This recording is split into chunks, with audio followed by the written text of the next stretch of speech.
Daryl, Dixon and Maggie Rhee hunted down Commonwealth Deputy Governor Lance Hornsby as The Walking Dead on Sunday started its final 8-episode run. The season 11 episode titled Lockdown started off with a voiceover by Judith Grimes, Gailey Fleming, as images were shown from past seasons of heroes and villains on the AMC show. "I've heard a lot of stories about when the world fell. There were more dead than the living, and it started to look like the world would go cold. It felt like it was almost there," Judith said. "Some people survived by connecting with each other, making found families. Others gave into the darkness. That was a long time ago. And it's now. Will it be tomorrow?" she added.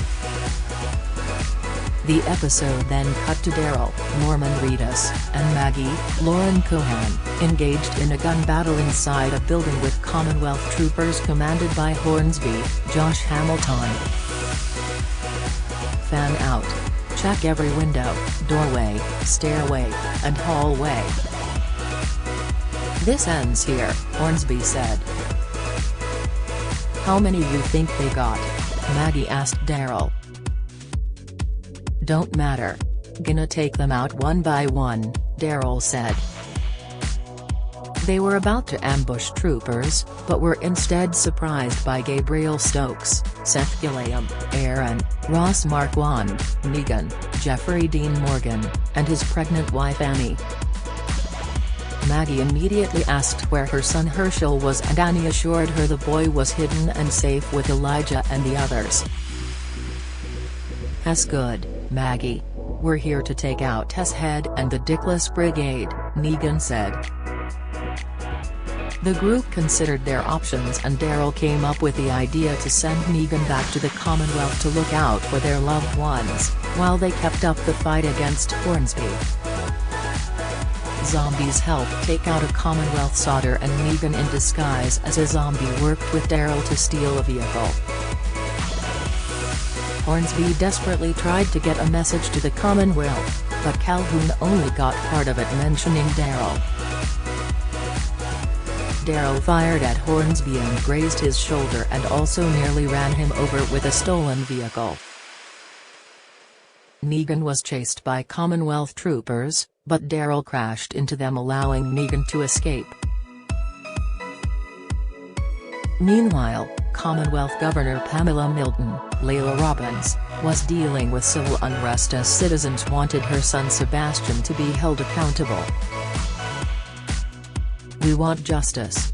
Deliver Sebastian now," a crowd chanted in response to an underground newspaper report.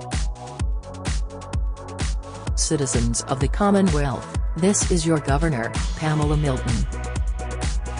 And I want you all to know this so-called report is nothing but lies meant to sow fear and anger in people who have suffered enough," Pamela told the crowd over a loudspeaker.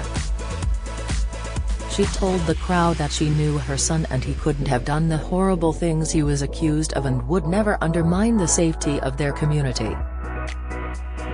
Ezekiel, Kari Payton, Warren Rosita Espinosa, Christian Serratos, Magna, Nadia Hilker, Connie, Lauren Ridloff, and Kelly, Angel theory, that things could get ugly as the protest continued.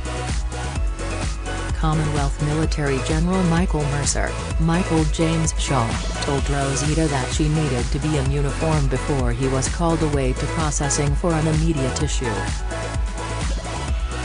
Yumiko, Eleanor Matsura, talked with Max Stephanie Mercer, Margot Bingham, who revealed that Sebastian was likely in hiding and was more scared of his mother than the crowd. Mercer was called away to deal with Negan, who revealed that he was sent by Daryl to protect their people while they tried to kill Hornsby. Carol Pelletier, Melissa McBride, looked over the children amid the protest and had them hide as Hornsby sent people to go after Daryl's loved ones. Maggie and Connie teamed up to kill Hornsby's radio specialist before he could send off a message.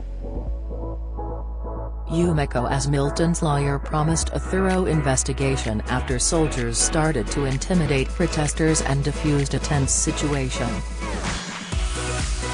The crowd chanted "Down with the Miltons" and graffiti read "Miltons are murderers" as Pamela got into an armored vehicle. B14. "Do it right away," she said into a radio inside the vehicle. Yumiko told Magna that she couldn't leave her brother Tommy, and Magna said they would all leave together whenever the other shoe dropped. The public address system then beeped and a woman's voice said, "Lockdown procedures initiated. Proceed to your residences. Follow all instructions, remain inside until further notice." "This might be the other shoe," Yumiko said.